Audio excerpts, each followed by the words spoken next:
All right, Shalom. First and foremost, I want to give all praises and the glory to Yahweh Bashim Yahushua Bashim Rakakwadash. Double honor to the apostles of Great Millstone, and salute to the Akim out there that's pushing this truth in all sincerity. Shalom. It's the brother Monica coming at you with another video and with this truth. All right, and I have an article here dealing with digital currencies, and you have two countries of the beast, which is France and the UK. They're looking to move forward on central bank, as they call it, central bank digital currencies.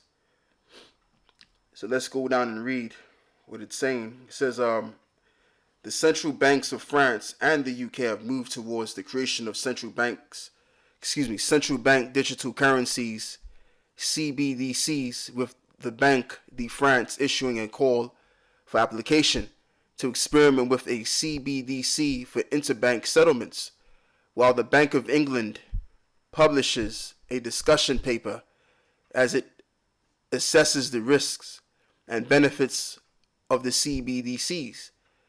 The separate moves comes as a growing number of monetary authorities worldwide continue to explore the potential of issuing CDBCs, which stands for central digital bank currencies, right? And it says the trends is being driven by technology advances and declining cash usage in many countries.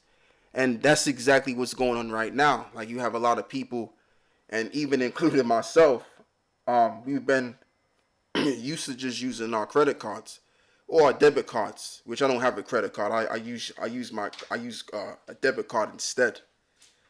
But a lot of us ain't walking around with cash in our hands, physical cash in our hands anymore. You see, so we're at that time where basically they've conditioned us to just walk around with our cards, and this is just gonna make way for the RFID microchip to come in. Okay, so it says have been given a further boost. France feeds into Euro system. Bank of France wants to identify concrete cases integrating CBDCs and innovative procedures for the clearing and settlement of tokenized financial assets according to its call for applications. The bank says in its call for applications that the results of its experiment feed into its contribution to a broader project conducted by the Euro system, the monetary authority of the Eurozone, on the potential of implementation of a CBDC. It points out that any decision to create a CBDC is a matter for the Euro system. Okay, so what you're gonna have is monetary authorities continuing to explore the idea of digital currencies, which is what I'm going to say again, which is paving the way for the microchip to come in, because they already have us conditioned in the mind to walk around with no cash and pay for our goods or sell our goods with our cards, so to speak. And that's exactly what's going on into the world today, especially the younger generation and my generation as well. A lot of us are used to just walking around with our cards now.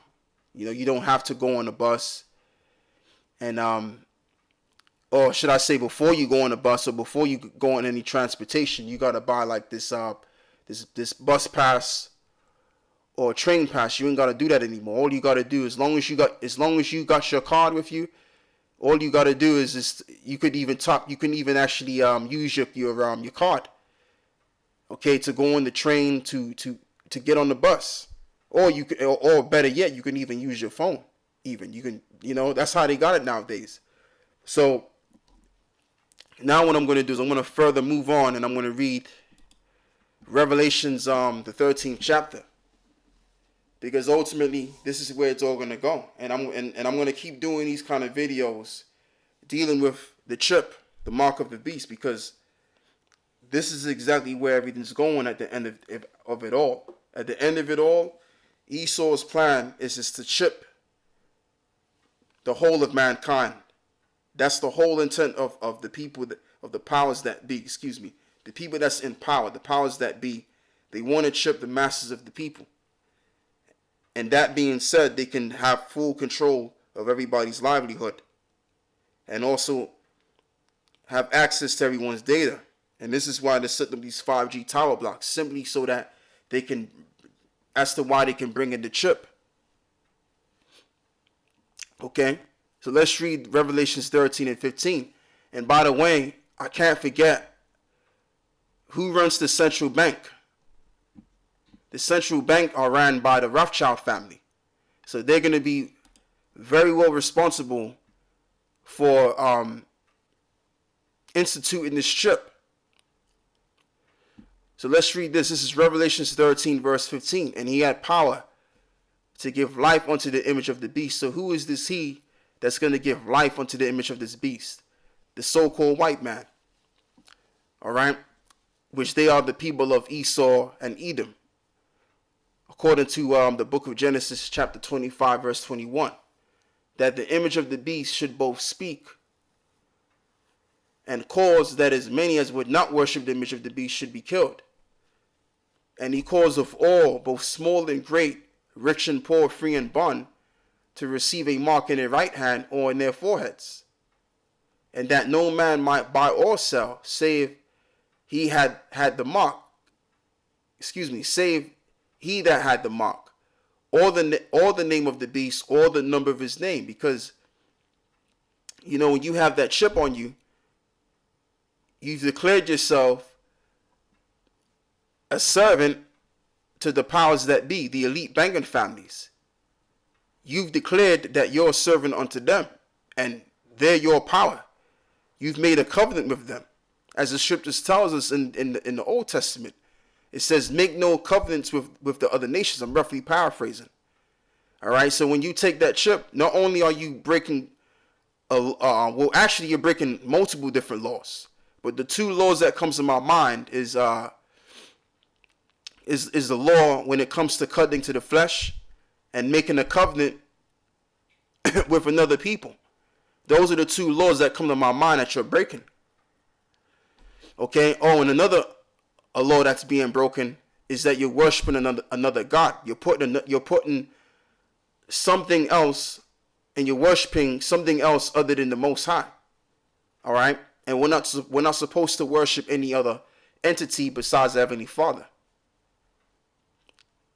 It says, thou shalt not put any gods beside me.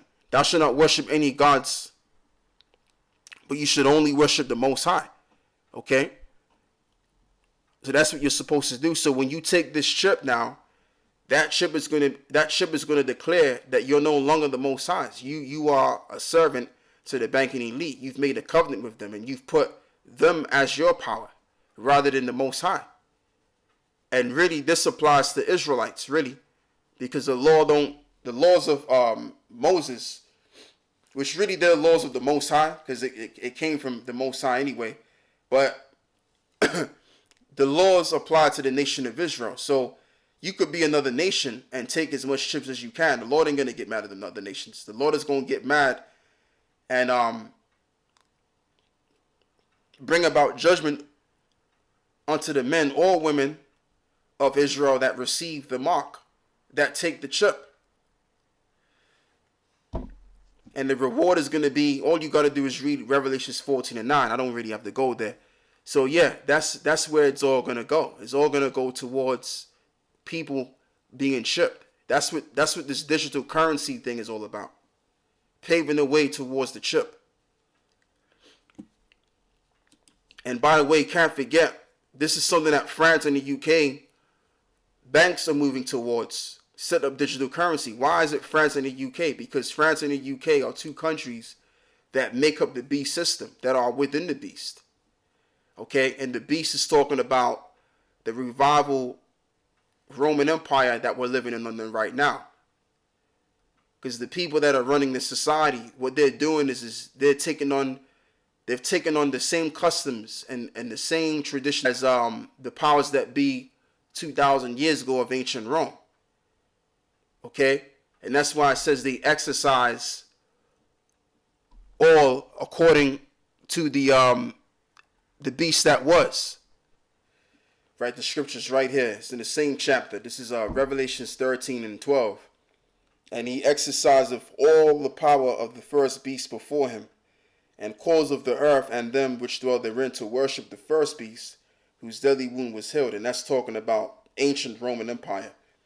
So the powers that be now, they're doing the same things that they did prior, before this one came in effect. Like in ancient Rome, you had the Senate, you had men that were in the Senate houses. The idea of the Senate house came from ancient Rome. And this is why nowadays you have what you call parliament houses.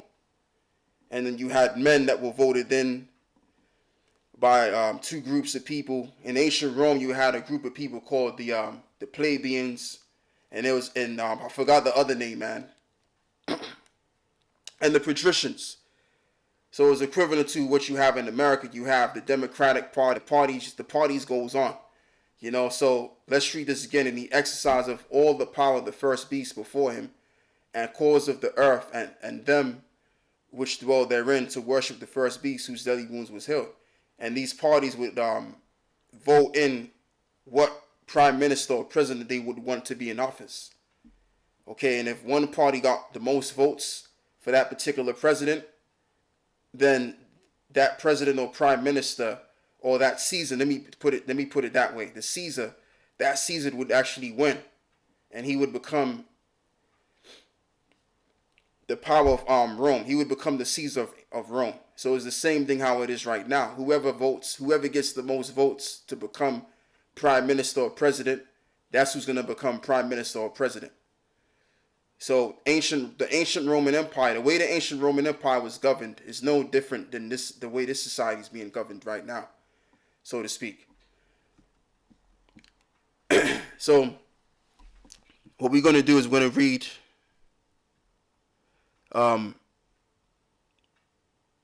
Revelations. I want to go back to where I left off at in Revelations 13 and actually 17 I was at. And that no man might buy or sell save that he had the mark or the name of the beast or the number of his name. And here is wisdom. Let him that have understanding count the number of the beast, for it is the number of a man, and the number is 666, which is chi-size stigma. And that's all you're going to be. All you're going to be from now on is a number as well, so to speak. So not only are you going to be identifying yourself with the beast or this empire as a whole, but you're going to be a number on it. Okay, you're no longer a human being. All you are is resources unto the powers that be now. And every man, woman, and child has a number. And you're going to be declared of those numbers that's on your chip. That's exactly where Esau's taking this thing. But according to Job, the 14th chapter, there's a cut time that the Lord is giving him to rule the earth. So the minute they institute this trip, they're going to be snared in for their destruction. So let's move on. Let's get Numbers 23, verse 19. God is not a man that he should lie, neither the son of the man that he should repent. Have he said and shall not do it, or have he spoken and shall not make it good? Exactly. So the words of the Lord are spoken by the prophets. And John the Revelator, which he was in the island of Patmos, he received all of these revelations.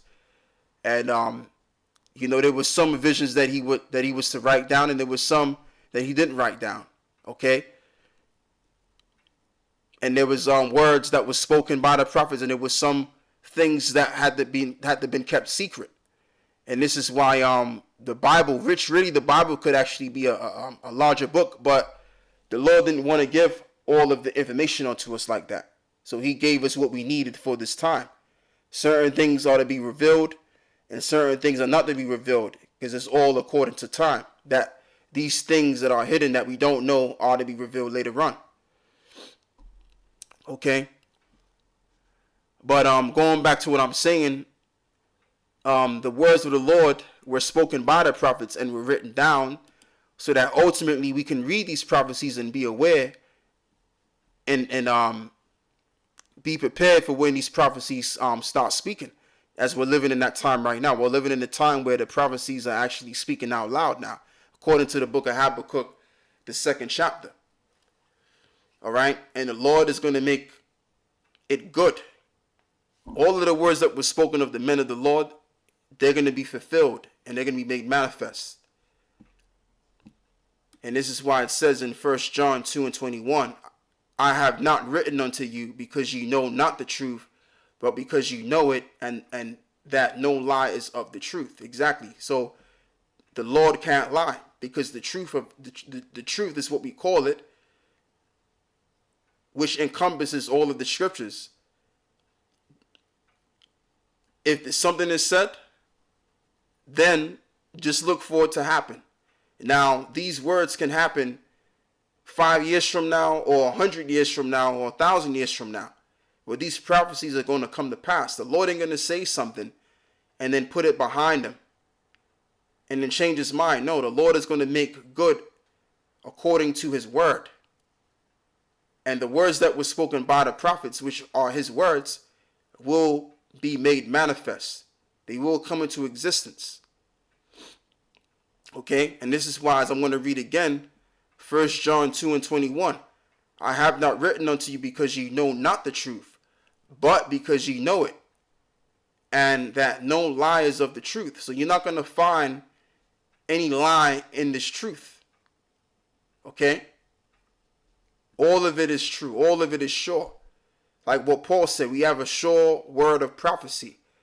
Okay, and that's what we rely on. And this is why you have men that are coming from camps, other camps, and you have men that are watching and learning and probably watching other camps, and they're coming to the conclusion that GMS was all the way right when it came to the mark of the beast, beginning with the apostles of Great Millstone and the elders on down the order, you know? So what we're going to do here is we're going to move forward, going back to what I was saying as well, because see, once Esau institutes this chip, he is snared in for his destruction. That's going to be the snare for his demise. So let's read this. Psalms 9:16. The Lord is known by the judgment which he executeth. The wicked is snared in the work of his own hands. Haggayon Salah. Let me see what that word Haggayon means. Haggayon 1. Which means meditation, resounding music, resounding music, meditation, plotting. So it just simply means to meditate. So yeah, let me see what else we can read. Oh, verse 18, it says, for the needy shall not always be forgotten. The expectation of the poor shall not perish forever. Exactly, because what is our expectation? Our expectation is to see Yahweh Shai make a second return to deliver us from this poor condition that we're in, from this cursed situation, and set up the kingdom of heaven. That's what we're expecting. And the poor is talking about the nation of Israel. The poor ain't talking about some random Edomite that's homeless on the street somewhere. No, this is talking about as a whole nation, such as the nation of Israel, which is under the curses, which has led them to be poor. All right, so but going back to Psalms 9:17, it says, the wicked shall be turned into hell, and all nations that forget the Most High. So like back to Psalms 9:16, it says, the Lord is known by the judgment which he executeth, and the wicked is snared in the works of his own hand. So who is the wicked? Let's get Malachi 1:4.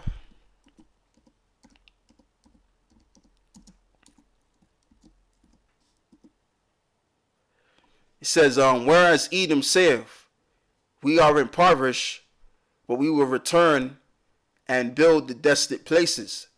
Thus saith the Lord of hosts, they shall build, but I will throw down, and they shall call them the border of wickedness, and the people of whom The people against whom the Lord have indignation forever. So there's a nation on the face of this earth that the Lord has indignation forever. And the word indignation means righteous anger.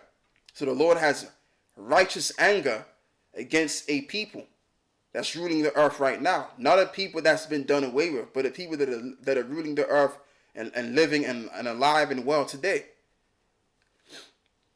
And that's the so-called white people. Okay? So what I'm going to do here is I'm going to go back and I'm going to read verse 17 in Psalms 9. It says, the wicked shall be turned into hell, and all the nations that forget about the Most High. Exactly. And the way that they're going to be turned into hell is when they fight this war. Because once they institute that chip, once the chip is instituted, then you're going to have this nuclear war, and all of these nations, they're literally going to be burned into hell. And and I'm not talking about the hell that you Christians are thinking about. I'm talking about in a lower condition. Okay? That's what I'm talking about. Because hell just simply means, which really, when you really check it out, hell simply means the grave. From the Hebrew word shawa'al, which means the grave. So a lot of these nations are going to die, getting into this Third World War, and afterwards they're going to be in a lower condition, and they're going to be under us. They're going to be subject under our rule, and we're going to have them in slavery. So that's the lower condition that they're going to be in. So that's it right there. That's all I have. Hopefully, this video did you well. So with that, I'm going to close this one out, giving all the praises and the glory to Yahweh Ba'Shem Yahushua Ba'Shem Rakak Wadash. Shalom.